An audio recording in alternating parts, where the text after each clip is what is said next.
आज हम बात करेंगे government of NCT of Delhi amendment bill 2023 के बारे में, जो कि डाइल्यूट करता है दिल्ली गवर्नमेंट की पावर्स को ओवर सर्विसेज।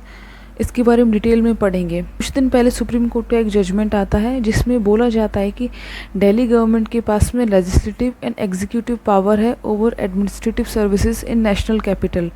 इट मीन्स कि जो एलजी होगा दिल्ली का, वो बाउंड होगा दिल्ली गवर्नमेंट के डिसीजन से।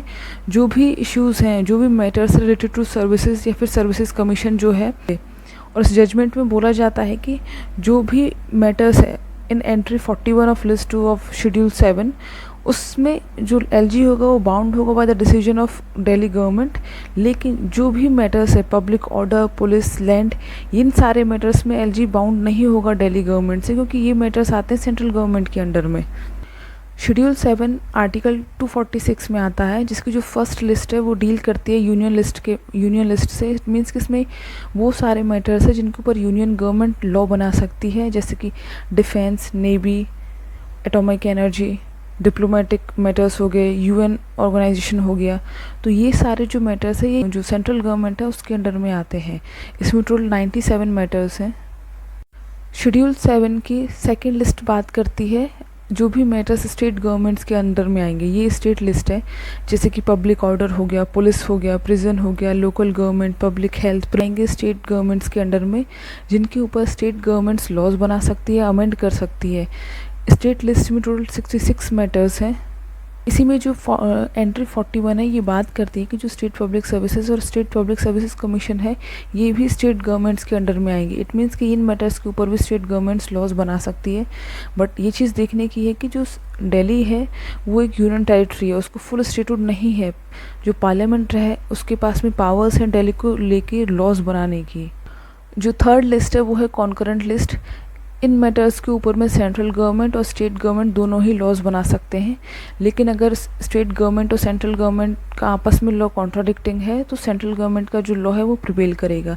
इसमें मैटर्स जैसे क्रिमिनल लॉज हो गया, मैरिज हो गया, डिवोर्स हो गया, बैंक्रप्सी एंड इंसॉल्वेंसी, ऐसे जो मैटर्स हैं ये कॉन्करेंट लिस्ट में आते हैं। इसमें टोटल 47 मैटर्स हैं। अब हम बात करते हैं उस ऑर्डिनेंस के बारे में जो 19 मई को लाया गया था। बेसिकली ऑर्डिनेंसेस लाए जाते हैं by the president according to article 123 of the constitution, जब दोनों ही हाउसेस पार्लियामेंट के, राज्यसभा एंड लोकसभा सेशन में ना हो। अभी मॉनसून सेशन स्टार्ट हो गया है, तो उसी ऑर्डिनेंस को एक एक्ट बनाने के लिए बिल लाया गया है पार्लियामेंट में, जो कि पास हो गया है दोनों ही हाउसेस से। इस ऑर्डिनेंस और बिल के अकॉर्डिंग एक परमानेंट अथॉरिटी बनाई जाएगी, national capital civil services authority, जिसमें 3 मेंबर्स होंगे, एक chief minister of Delhi, chief secretary and principal home secretary. और इनमें जो डिसीजन होगा वो मेजॉरिटी से लिया जाएगा। और उसके बाद में अगर कोई डिस्प्यूट अराइज होती है तो जो फाइनल डिसीजन होगा वो एलजी का प्रिवेल करेगा। इट मीन्स कि जो लेफ्टिनेंट गवर्नर है दिल्ली का, उसके पास ओवरराइडिंग पावर है, जो डेमोक्रेटिकली इलेक्टेड सीएम है दिल्ली का, उस पर। ये जो मैटर्स को डील करेगी ये बॉडी, वो होंगे ट्रांसफ़र, पोस्टिंग, प्रोसिक्यूशन हो गया, डिसिप्लिनरी प्रोसीडिंग्स हो गई, जो भी मैटर्स है ग्रुप ए सर्विसेज को लेके, उन मैटर्स के बारे में। सेक्शन 45D है ऑर्डिनेंस का, उसमें कुछ चेंजेस किए गए हैं जो ऑर्डिनेंस में था और जो बिल में है उसमें। पहले जो ऑर्डिनेंस में लिखा हुआ था कि जितने भी अपॉइंटमेंट्स होंगे, स्टैट्यूटरी कमीशन हो गए, ट्रिब्यूनल्स हो गए दिल्ली के, वो सेंट्रल गवर्नमेंट या फिर प्रेसिडेंट के द्वारा होंगे। बट अभी उसमें ये चेंज किया गया है कि जो बॉडीज़ होंगी जो पार्लियामेंट्री लॉ से इस्टेब्लिश हुई हैं, उसके मेंबर्स का अपॉइंटमेंट या फिर वो नॉमिनेटेड होंगे बाय द प्रेसिडेंट। बट जो भी बॉडीज़ दिल्ली असेंबली लॉ से बनी हैं, उनको अपॉइंट किया जाएगा national capital civil services authority के रिकमेंडेशंस पे। ये सेक्शन 45D है, जिसमें लिखा था जितनी भी स्टैट्यूटरी बॉडी है, ट्रिब्यूनल्स है, कोई कमीशंस हैं, उनके मेंबर्स का जो अपॉइंटमेंट है या फिर वो नॉमिनेटेड किए जाएंगे बाय द प्रेसिडेंट। बट अभी ये चेंज किया गया है कि उसमें जो ये बॉडी बनाई गई है, परमानेंट बॉडी, ये भी नॉमिनेट करेगी जो दिल्ली असेंबली लॉ से जो भी बॉडीज़ बनी है उनके मेम्बर्स को। एक चीज़ नोटिस करने वाली है कि जो ऑर्डिनेंस में सेक्शन 3A था, जो कि बात करता था कि लेजिस्लेटिव असेंबली के पास में पावर है लॉज बनाने की ऑन आर्टिकल 239AA, लेकिन उनके पास पावर नहीं है लॉ बनाने की एंट्री 41 ऑफ लिस्ट 2 के ऊपर। ये चीज़ नोटिस करने की है कि ये कॉन्ट्राडिक्ट कर रहा है सुप्रीम कोर्ट के जजमेंट को। बट अभी ये बिल में ये वाला क्लॉज नहीं रखा गया है। बात करेंगे इसका मेन इशू क्या है। फर्स्ट तो जो आर्ग्यूमेंट किया जा रहा है वो ये कि फेडरलिज्म को डिस्ट्रॉय कर रहा है और फेडरलिज्म का क्योंकि बेसिक स्ट्रक्चर का पार्ट है इंडियन कॉन्स्टिट्यूशन का, उस वजह से। सेकंड कारण ये है कि 2013 पे बीजेपी के एक मैनिफेस्टो लेके आते हैं, उसमें बोला जाता है कि will grant full statute to the Delhi. तो वो चीज़ एक पॉलिटिकल वायदा हम बोल सकते हैं, क्योंकि सारे पॉलिटिकल पार्टीज़ का सेम यही रहता है।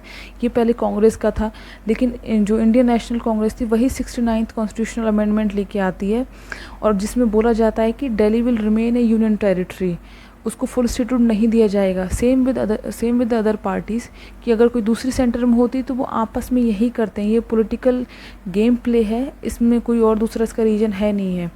थर्ड पॉइंट है कि ये ट्रिपल चेन अकाउंटेबिलिटी को डिस्ट्रॉय कर रही है। ये सुप्रीम कोर्ट का एक जजमेंट था, और उन्होंने बोला था कि कोई भी उसको चेक करने से पहले ये होना चाहिए कि जो सिविल सर्वेंट्स होते हैं वो अकाउंटेबल होते हैं टू द कैबिनेट, और जो कैबिनेट होती है वो अकाउंटेबल होती है टू द लेजिस्लेटिव असेंबली, और लेजिस्लेटिव असेंबली होती है वो अकाउंटेबल होती है टू द पीपल। तो ये अकाउंटेबिलिटी का सिस्टम चलता है, तो ये ब्रेक नहीं होनी चाहिए, क्योंकि इंडिया एक रिप्रेजेंटेटिव डेमोक्रेसी है, जिसमें प्रिंसिपल ऑफ जो रिप्रेजेंटेटिव डेमोक्रेसी है ये हमारे उसका मेन बेडरॉक है। जो परमानेंट बॉडी इस्टेब्लिश की गई है उसमें सीएम को 2 सेक्रेटरी के पास ओवरराइड करने का पावर है, क्योंकि यहाँ पे डिसीजन लिया जाएगा मेजॉरिटी से, और जो सेक्रेटरीज होते हैं वो अपॉइंटेड होते हैं, ना कि डेमोक्रेटिकली इलेक्टेड। सीएम होता है इलेक्टेड, जो कि रिप्रेजेंट करता है उस स्टेट की या फिर उस यूटी की जो पॉपुलेशन के एस्पिरेशंस है उसको। तो एक आर्ग्यूमेंट ये भी है कि इनके पास ओवरराइडिंग पावर है, और जो अगर डिस्प्यूट भी होती है तो फाइनल जो डिसीजन माना जाएगा वो एलजी का माना जाएगा। तो ये इसके मेन इश्यूज़ है। बट अगर हम इसके सपोर्ट में आर्ग्यूमेंट देखें तो जो 69th कॉन्स्टिट्यूशनल अमेंडमेंट आया था 1991 में, याद रखना 1991 में, क्योंकि इन चीज़ों में पॉलिटिकली हम अलाइन हो जाते हैं उन मैटर्स को लेके, बट इसका लॉन्गर हिस्ट्री हमें देखनी चाहिए। उसमें लिखा हुआ था, एक कमेटी एस्टैब्लिश की गई थी और उन्होंने बोला था कि Delhi will remain A union territory. उसके कारण दिए थे क्योंकि ये नेशनल कैपिटल है, दूसरी कंट्रीज़ की नेशनल कैपिटल्स को भी एक स्पेशल स्टेटस है, उनको प्रॉपर स्टेटहुड भी नहीं है अगर यूएसए की जो वाशिंगटन डीसी उसको देखा जाए तो। दूसरा कि जो हम कॉन्स्टिट्यूएंट असेंबली जो थी हमारी, जिन्होंने कॉन्स्टिट्यूशन फ्रेम किया था, उनकी डिबेट्स को देखते हुए भी इसको हम एक यूटी के रूप में ही रखेंगे और इसको फुल स्टेटहुड नहीं दिया जाएगा। अब हम बात करें जो ऑर्डिनेंस और बिल लाया गया है अभी, उसमें जो इसके सपोर्ट में आर्गूमेंट्स हैं उनके बारे में जो फर्स्ट आर्गूमेंट बात करता है कि दिल्ली कैपिटल सिटी है इंडिया की, तो इसमें पार्लियामेंट का जुरिसडिक्शन रहता है, ये आर्टिकल 239AA में दिया हुआ है कॉन्स्टिट्यूशन के। अगला पॉइंट ये कि जो दिल्ली है इसमें हमारे जितने भी नेशनल और इंटरनेशनल इंस्टीट्यूशंस हैं वो हैं, यहाँ पे जितनी भी अथॉरिटीज़ हैं इंडिया के जो गवर्न करती है पूरे इंडिया को, प्रेसिडेंट हो गया, पार्लियामेंट हो गया, सुप्रीम कोर्ट हो गया, ये सभी यहाँ पे हैं। जितने भी फॉरेन डिप्लोमेट्स आते हैं, जितने मिशंस हैं, जितने भी काउंसलेट्स हैं, वो सभी दिल्ली में लोकेटेड हैं। तो उसका गवर्नेंस, इसका एडमिनिस्ट्रेशन भी उसी लेवल पर होना चाहिए। दूसरा ये इसका जो नाम चेंज किया गया था 69th कॉन्स्टिट्यूशनल अमेंडमेंट एक्ट से, दिल्ली से national capital territory of Delhi किया गया था। इसका मीनिंग ये है कि ये पूरे एंटायर नेशन को बिलोंग करती है, तो जो पूरी एंटायर नेशन ने जो गवर्नमेंट इलेक्ट करके सेंटर में भेजी है उसके पास भी इसके एडमिनिस्ट्रेशन में एक रोल रहता है, वो भी डेमोक्रेटिकली इलेक्टेड है। ये था दिल्ली सर्विसेज बिल के बारे में। Thank you.